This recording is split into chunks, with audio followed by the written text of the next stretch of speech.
Retornamos ao programa Direitos e Deveres, Cidadania em Ação, hoje conversando com o Dr. Jorge Cavalcante Bolsinhas Filho sobre relações internacionais do trabalho. Dr. Jorge, no bloco anterior, foi questionado a respeito da importância ou não do Brasil dessa vinda de mão de obra estrangeira. Logicamente que se chega mão de obra estrangeira qualificada, é porque há necessidade para suprir a necessidade das empresas. Agora, o que deve ser feito, e nós temos percebendo algumas ações no sentido de melhorar essa questão, só que me parece que a longo prazo, né? Hoje nós temos um programa aí do governo federal que prevê a remessa de 1.500 estudantes ao exterior para buscar qualificação. A nível interno, o que precisa ser feito para que, ao longo do tempo, a condição da mão de obra seja qualificada realmente para atender às demandas internas? É muito interessante a sua pergunta, a sua colocação. Eu gostaria de fazer uma reflexão inicialmente sobre esse último aspecto. Eu acho que essa remessa de trabalhadores, de estudantes, perdão, brasileiros para o exterior tem um efeito muito positivo, assim como a vinda de trabalhadores qualificados para o Brasil tem um efeito positivo, mas naturalmente ela não supre a nossa necessidade de melhoria das instituições de ensino superior, né? Eu acho que o Brasil precisa não só investir um pouco mais no ensino superior, tanto público quanto privado, mas, em particular, eu acho que nós precisamos ter algumas reformas legislativas que criem uma forma de fomento e estímulo à qualificação profissional. Nós temos um modelo hoje, ele não está muito claro onde a Constituição fala que todos têm direito de uma educação que qualifique para o trabalho, mas que o nosso sistema infraconstitucional não deixa muito claro de quem é o responsável por essa qualificação profissional. Se é o próprio empregado que tem que ir atrás e tem que buscar, mas o Estado deve deixar à disposição mecanismos próprios, se é o sindicato que deve fomentar e estimular essa busca por formação profissional, se são as empresas, os empregadores que têm que fornecer essa qualificação profissional. Eu acho que nós teríamos que ter um modelo que trouxesse um modelo mais claro acerca da responsabilidade por essa qualificação profissional. Eu acho que se poderia pensar em algumas estratégias, como, por exemplo, concessão de alguns incentivos fiscais ou de alguns benefícios determinados para aquelas empresas que tivessem um destacado incentivo à qualificação profissional de seus trabalhadores. Eu tenho isso como um ideal que poderia ser pensado nesse sentido, de melhoria da formação profissional. Falando nessa questão de melhoria, de qualificar melhor essas pessoas como trabalhador, como mão de obra, como tudo. Teve uma obra que o senhor escreveu recentemente, e não tão já recente, que já faz algum tempo, que é a discriminação por sobrequalificação. Nessa obra falava exatamente de cercear o ingresso de pessoas com uma qualificação melhor ou mais avantajada do que outras pessoas, até como uma forma de preconceito, com medo de diretores e donos de empresa e as pessoas de cargos mais elevados, no acesso dessas pessoas, colocando em risco essas pessoas. Será que esse fluxo migratório que vem sendo efetuado e essa questão da qualificação, né, a gente não cai nessa questão da discriminação? Você fez uma colocação muito interessante que suscita dois pontos bem delicados em relação a essa discussão.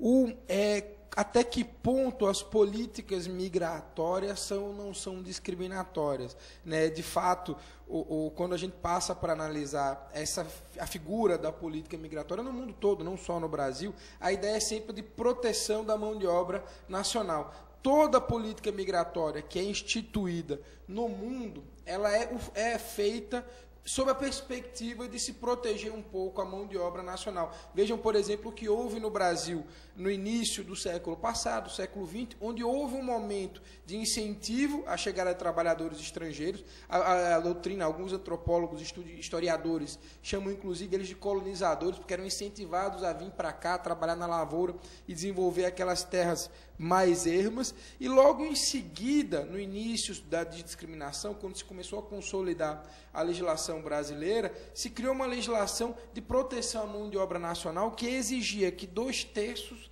dos trabalhadores de cada empresa, de cada estabelecimento da empresa, fossem nascidos no Brasil, fossem brasileiros, pelo menos.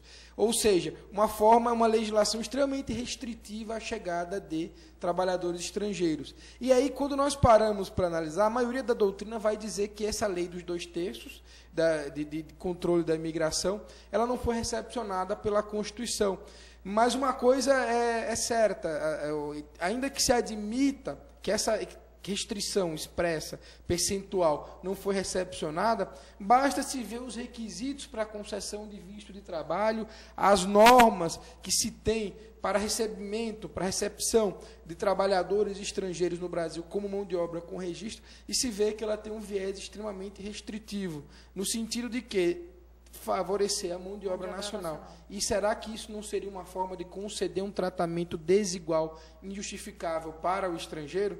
Situação que se agrava ainda mais, como você muito bem ressaltou, se além da preocupação com a nacionalidade, ou seja, em valorizar o produto, digamos assim, a mão de obra, o trabalhador brasileiro, se preocupe também com a qualificação.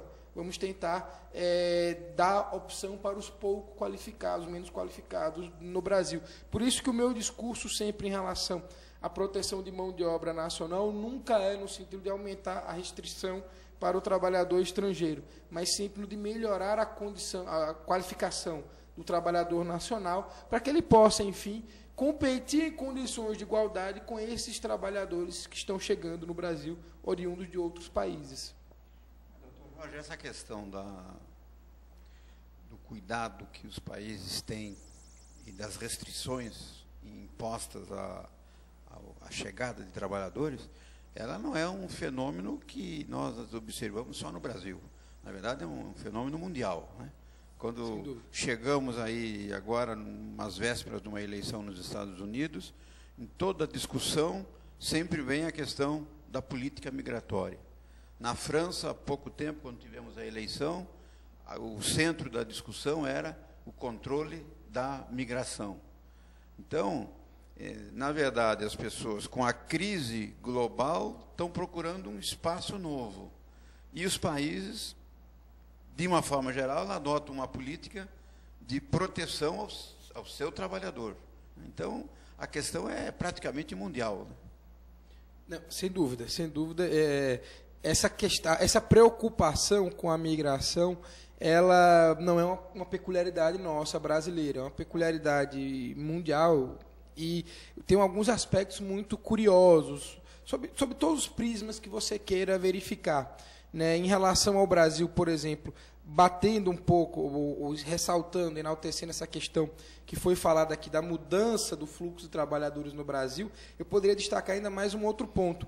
Muitos trabalhadores brasileiros que saíram para o exterior, sobretudo descendentes com ascendência japonesa, os Dekasegues, Niseis, etc., eles foram para o Japão e, diante do cenário econômico hoje não tão favorável lá, talvez mais favorável aqui do que lá nos dias de hoje, estão retornando, assim como muitos brasileiros que migraram para os Estados Unidos estão retornando e muitos brasileiros que migraram para a Europa também estão retornando. O México, por exemplo, que sempre teve um fluxo migratório muito grande, eu diria de emigração do México para os Estados Unidos, hoje, pela primeira vez em muito tempo, em muitos anos, em décadas, saiu uma estatística onde o número de mexicanos que ingressavam nos Estados Unidos era menor do que o número dos mexicanos que saíam, que retornavam para o México. Então, isso denota o quê? Que a preocupação não é exclusivamente brasileira, né? Eu vou citar um exemplo. Se hoje nós estudamos e refletimos sobre a chegada de trabalhadores estrangeiros, por exemplo, de portugueses que vêm para o Brasil. Recentemente saiu uma matéria na Folha de São Paulo, onde o chanceler português discutia a necessidade de se reconhecer no Brasil os diplomas de engenheiros portugueses para que eles possam exercer suas funções no Brasil. E abriu um paralelo muito interessante, que foi um fenômeno verificado nos anos 90, onde um número expressivo de dentistas, de odontólogos, saíram do Brasil para buscar postos de trabalho em Portugal. E Portugal se deparou e enfrentou uma situação muito parecida com a que nós vivemos hoje, com a chegada cada vez maior, com fluxo cada vez maior de trabalhadores qualificados vindos de países desenvolvidos. Bom, nós vamos então a um breve intervalo, né, encerrando o nosso segundo bloco. Esse programa será reprisado na sexta-feira, às 7h30 da manhã, aos sábados, 21h30 e aos domingos, às 22 horas. Você também pode nos auxiliar sugerindo outros temas, enviando e-mail para direitosedeveres@oabguarulhos.org.br. Vamos a um breve intervalo e voltamos já.